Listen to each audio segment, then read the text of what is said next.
Así es, Gretel, gracias. Efectivamente, está aquí el señor ministro de Seguridad, don Rodolfo Aguilera. Ministro, buenos días, bienvenido. Buenos días, Edwin. ¿Cómo compagina su despacho y usted junto a su equipo la percepción versus la realidad? La encuesta de Ister Agneira que este medio TVN mandó a hacer, que manda a hacer todos los meses, de este mes de marzo, marcó la inseguridad de primero, cuando se pregunta qué tema le preocupa al encuestado. Sí. Sin embargo, la estadística que usted ha estado compartiendo con la sociedad recientemente indican que ha bajado el índice. ¿Cómo se compadece la estadística con la percepción? Bueno, déjame utilizar una analogía. La estadística y la encuesta decía que el presidente Varela iba en tercer lugar y la realidad fue que ganó. ¿Cuál de esas dos cosas fue más importante al final, la estadística o la realidad? El resultado final. Pero bueno, yendo al tema de tu pregunta, yo creo que hemos vivido con índices de criminalidad en ascenso desde el año 2004 hasta el día de hoy. Y eso obviamente ha generado un trauma en la población, porque el incremento ha sido exponencial. Hemos pasado de 25.000 delitos reportados aproximadamente en el año 2004 a 65.000 delitos reportados en el año 2013. Entonces, obviamente eso genera una percepción que no puedes suprimir o modificar en un periodo corto de tiempo como son los 8 meses, 9 meses que tengo yo de estar aquí. Sin embargo, yo creo que si las estadísticas continúan en descenso como han estado descendiendo desde diciembre hasta la fecha, vamos a tener una percepción de disminución del delito, de disminución de la criminalidad en los próximos meses, quizás en el año 2016 o a finales de este año. La disminución ha sido del 31% en los delitos de alto impacto para la sociedad, como lo son la violación, las lesiones, los homicidios, el hurto residencial, el hurto comercial, el robo a mano armada y delitos Déjeme preguntarle por uno, ¿no? Puntual. Obviamente estos que ha mencionado, por supuesto a todos nos preocupan, pero yo creo que hay uno al cual el panameño todavía no se acostumbra: los secuestros, e incluso los denominados secuestro express. ¿Cuán cierto es esa alarma que a veces uno ve aquí en el Twitter o en las redes sociales de que a fulanito lo secuestraron, a fulanito se le metieron en la casa, etcétera? Lo que sucede, Edwin, es que, yo lo he dicho anteriormente, es muy difícil que las cifras puedan ganarle a una descripción dramática o a una fotografía dramática de un hecho. Tú puedes poner en una mano, en la primera portada de un periódico, la descripción de un secuestro atroz o la descripción de un asesinato sangriento, y por otro lado puedes poner en la otra mano estadísticas que reflejen un descenso, como en efecto las estamos teniendo, y obviamente lo que más percepción va a generar es lo primero y no lo segundo, porque el ser humano cree más, lo convencen más las imágenes que las palabras. Y yo creo que es una situación de orden mediático con la que tenemos que vivir. Sin embargo, yo tuve la experiencia de que cuando yo fui director de la Policía Técnica Judicial recibimos el país a 13 homicidios por cada 100.000 habitantes aproximadamente, y 2 años después, cuando yo me fui de la PTJ, estábamos en cerca de 9 homicidios por cada 100.000 habitantes, la rata más baja que hemos tenido en los últimos 20 años ha sido 9 homicidios por cada 100.000 habitantes.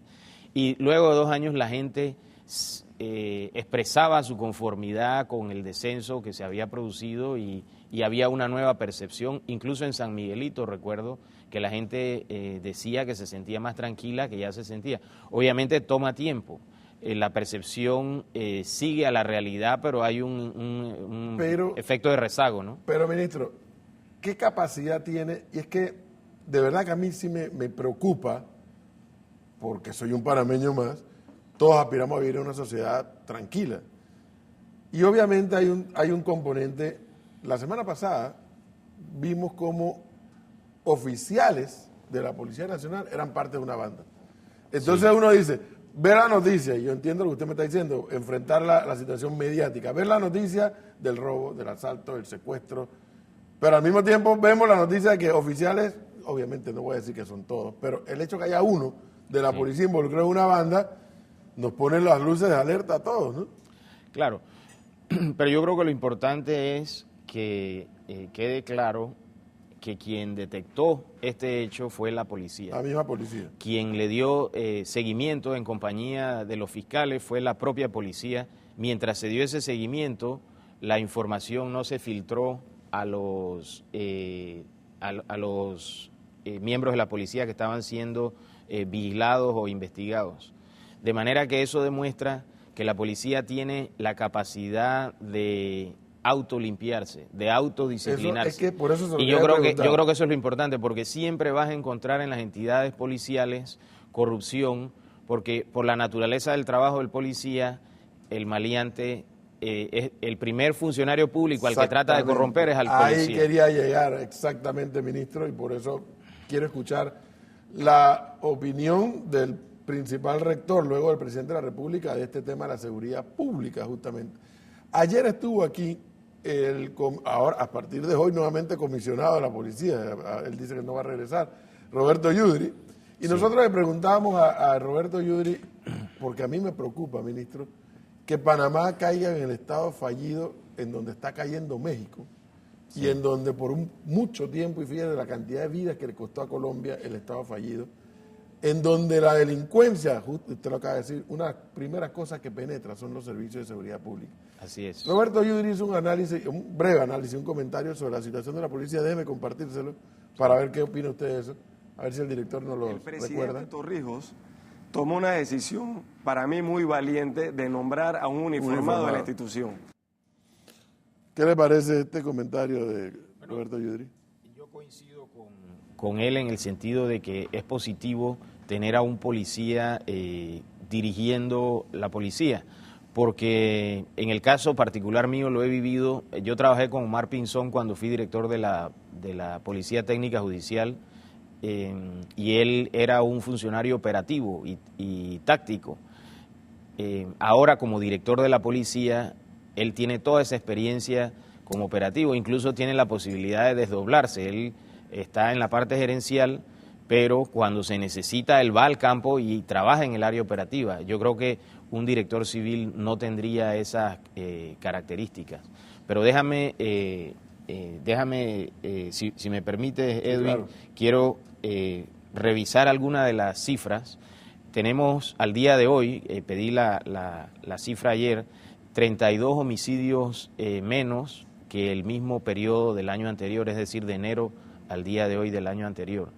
32 homicidios menos representa 5%, tan solo en 3 meses hemos logrado una reducción de 5% aproximadamente en un país en el que hay 600. Justamente eso le iba a decir, ministro. Aquí un televidente me escribe y me dice, válida la estadística del ministro, pero es que la seguridad también es una sensación. Es una sensación. No tengo la sensación de seguridad. Permíteme que te lea las otras estadísticas. Creo que es la que tenemos porque allí. Lamentablemente,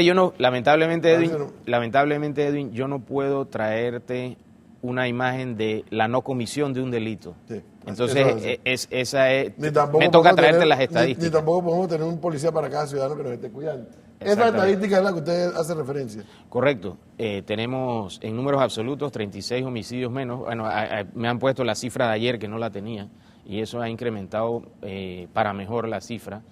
En términos porcentuales, menos 22%.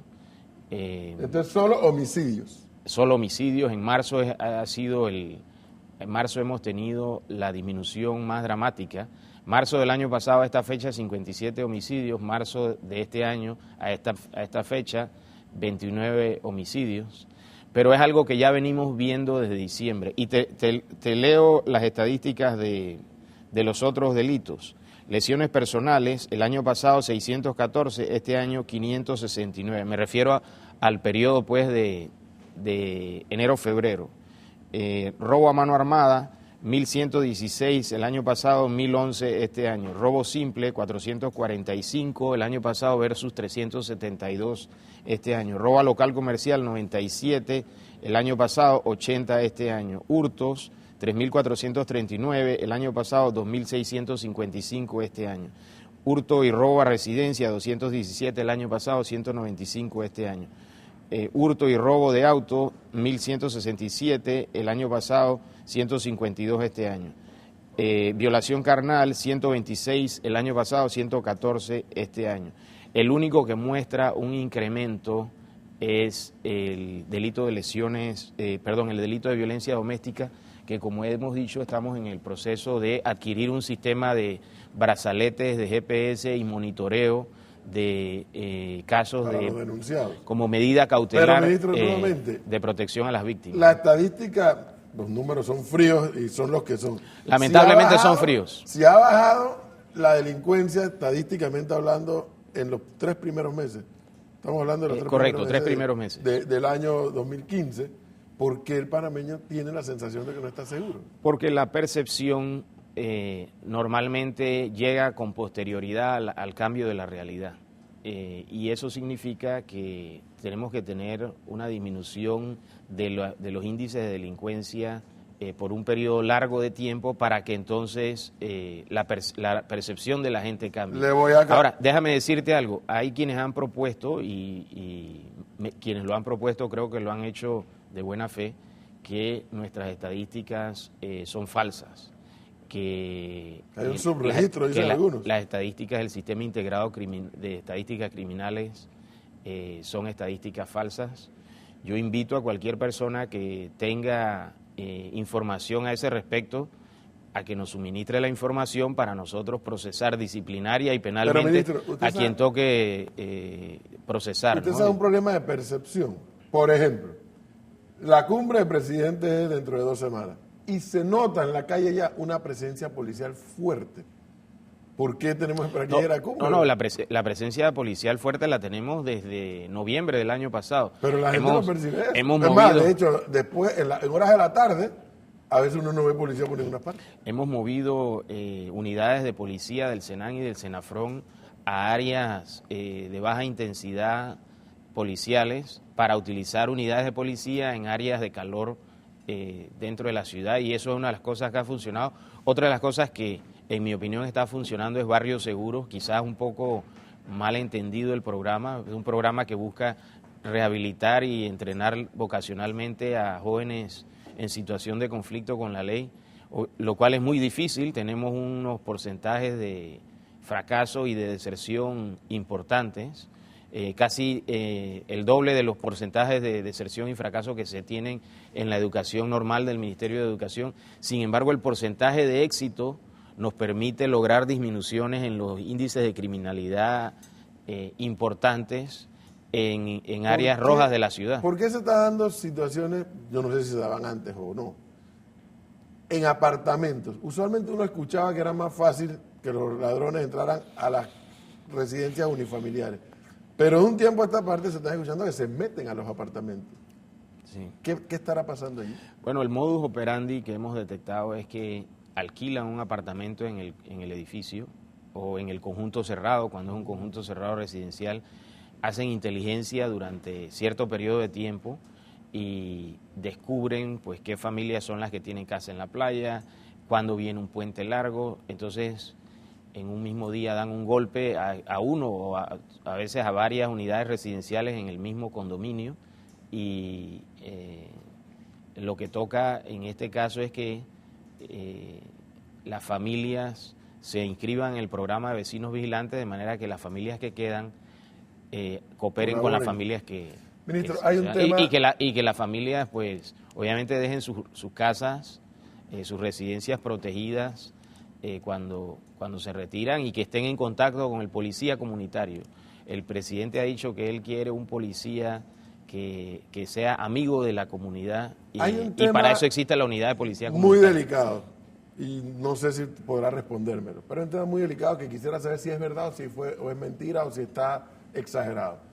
Se dice que a un sobrino del expresidente Martinelli se le metieron, que lo trataron de secuestrar en su propia casa, que no fue robo, que el tipo permaneció allí que amenazando. ¿Qué sabe la inteligencia de la seguridad pública de esto? Bueno, se puede saber. Ese es un proceso que existe, está bajo investigación. yo preferiría, yo tengo información al respecto, pero lo tiene el Ministerio Público, no lo tiene la policía. Yo prefiero dejar que eso siga su curso porque no en este momento descarta que es difícil. Fue un móvil político. Que lo clave aquí, problemas de delincuencia hay, ya lo sabemos, ha bajado, pero obviamente hay una connotación y lo que quisiéramos quitar de la mesa es que haya sido un móvil político. Bueno, lamentablemente yo no puedo quitar ni asumir una hipótesis porque le corresponde al Ministerio Público. Bueno, ministro, televidentes han estado reaccionando a lo que han estado viendo y escuchando y a la pregunta que hicimos desde muy temprano, y Gretel Méndez nos va a leer qué dijeron nuestros televidentes a través de la red social del Twitter. Algunas de esas reacciones a esta hora de la mañana sobre el tema de inseguridad, si usted considera es percepción o realidad, ya tenemos algunos de esos mensajes para compartirlos con ustedes. Voy a iniciar con Alexander Campbell, quien ha posteado el siguiente mensaje. Alexander dice, percepción la de la policía, que todo está bien, realidad la del pueblo, que vive los robos, violaciones, etcétera. Rescato la opinión de Mata Grau, quien dice lo siguiente, la inseguridad no es percepción, es realidad. Cavi también se pronuncia y dice, Panamá es realidad, el gobierno y la policía están tan corruptos que son sin duda cómplices de la inseguridad del país.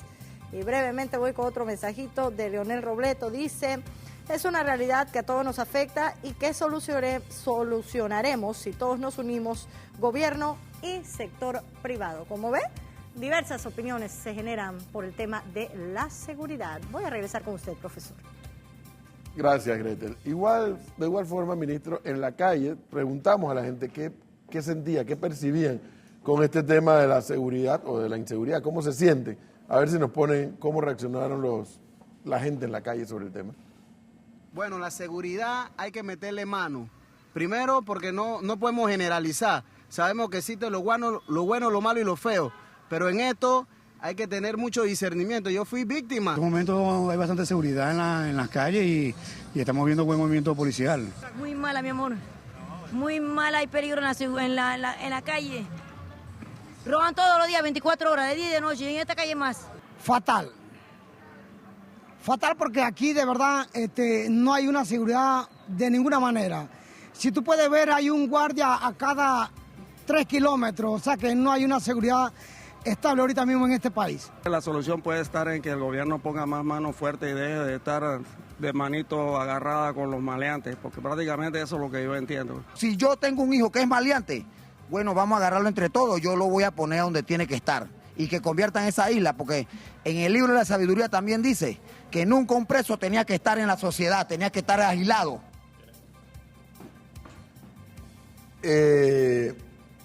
Percepción versus estadística, ¿no? Sí, pero bueno, ahí hubo uno que sí hizo mención de que se está viendo el despliegue de la policía. Ahora, quería comentarte que ese sueño que manifestó al menos uno de los que declaró de tener un policía en cada esquina es un sueño difícil de realizar por el costo financiero. Sin embargo, yo le... La videovigilancia, ministro, es que ese comentario me hizo recordarle esa pregunta que le quería hacer.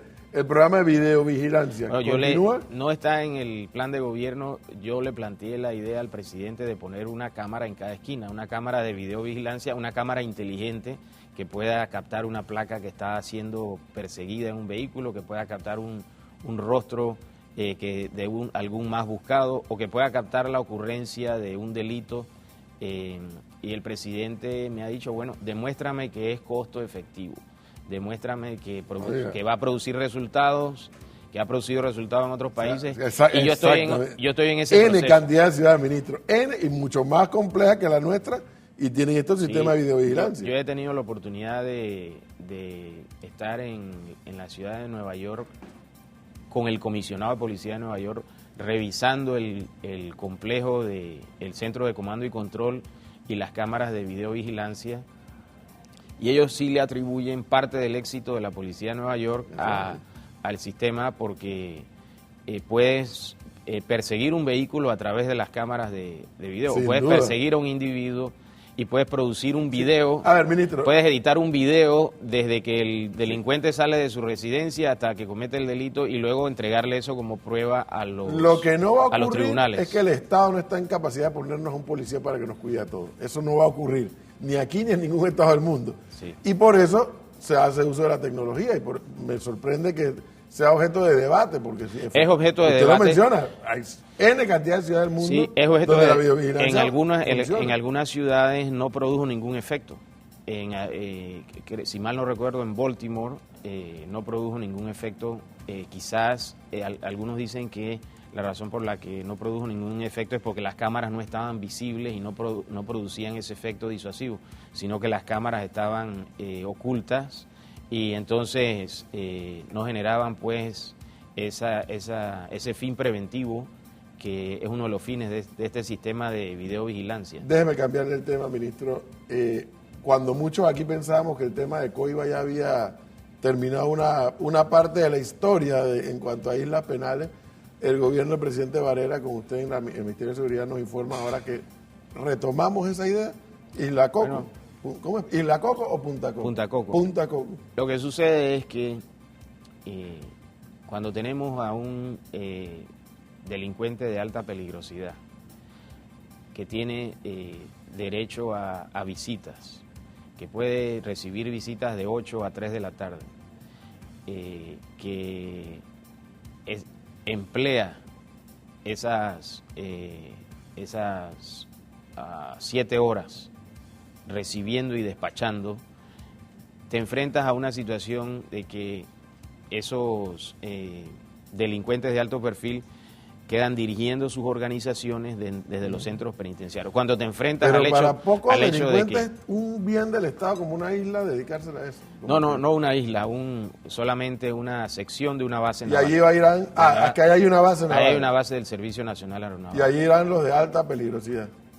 Exactamente. Okay. Y la idea es reducir los índices de criminalidad de manera dramática, sobre todo esos delitos cometidos por bandas que tanto temor le producen a la comunidad y que tanto daño le producen a la comunidad. Nosotros tenemos que poner en la balanza los derechos de esos privados de libertad de alto perfil, por un lado, y por otro lado los derechos de 3 millones de panameños que viven en estado de angustia. Tú acabas de poner los testimonios de ellos y tenemos que encontrar un balance. 3 preguntas finales que necesito que me la responda, como dicen los policías, a balazo. Sí. 1, la venta de armas y de municiones, ¿se mantiene congelada, sí o no? Se mantiene, pero vamos a levantarla con restricciones. Okay. 2, Finmecánica. ¿Qué es lo que está pasando con ese caso tan sonado? ¿Avanza, no avanza? Está avanzando en Italia el proceso penal, está avanzando en Panamá el proceso penal. ¿Los radares? Y los abogados nuestros en Panamá y en Italia... ¿Se siguen instalando los radares? Están preparando... no estamos pendientes de que Finmecánica practique una revisión y mantenimiento del equipo. Y 3, el comisionado Yudri ayer habló que hubo ascensos meteóricos en la Policía Nacional. ¿Eso lo están revisando? ¿Lo van a subsanar? ¿Lo van a dejar así? Bueno, yo entiendo que el comisionado Yudri tiene yo no he visto las declaraciones de él, pero yo entiendo que él tiene una aspiración de que se le paguen salarios vencidos y no tiene aspiración de reintegro. Él lo que sucede es que cuando alguien sale... No, lo que él dice que en el periodo anterior, en el quinquenio anterior, hubo gente que ascendió meteóricamente en la Policía Nacional y que eso genera un trastorno en la institución. Sí, ¿Eso lo van a revisar? ¿Lo van a dejar sí, así? por supuesto. Y creo que de hecho hemos anulado algunos de esos ascensos. Okay. Yo he tenido la oportunidad de revisar algunos y los hemos anulado. Pero yo creo que lo que se produce cuando un funcionario de la policía es separado del cargo es que el resto de los funcionarios ascienden. Entonces, a funcionarios de menos años de servicio ya tienen un mayor rango que el comisionado Yudri o un nivel más alto, entonces para él regresar es incómodo. Él lo explicó ayer, y él dice interés, que él mismo reconoció que éticamente él no se siente bien regresando porque los que ahora están comandando eran subalternos delante y es un trastorno moral en la institución que ahora el fallo de la Corte imagino que obliga a pagarle esos salarios caídos, sin duda. Sí, no he revisado el fallo, pero me imagino que será reintegro y salarios vencidos también. Ministro, muchísimas gracias por darnos esta oportunidad de entender la diferencia entre la estadística y la sensación de seguridad y lo único que le tenemos que pedir al ministro y a la gente de seguridad es que no paren, que no se detengan en su trabajo.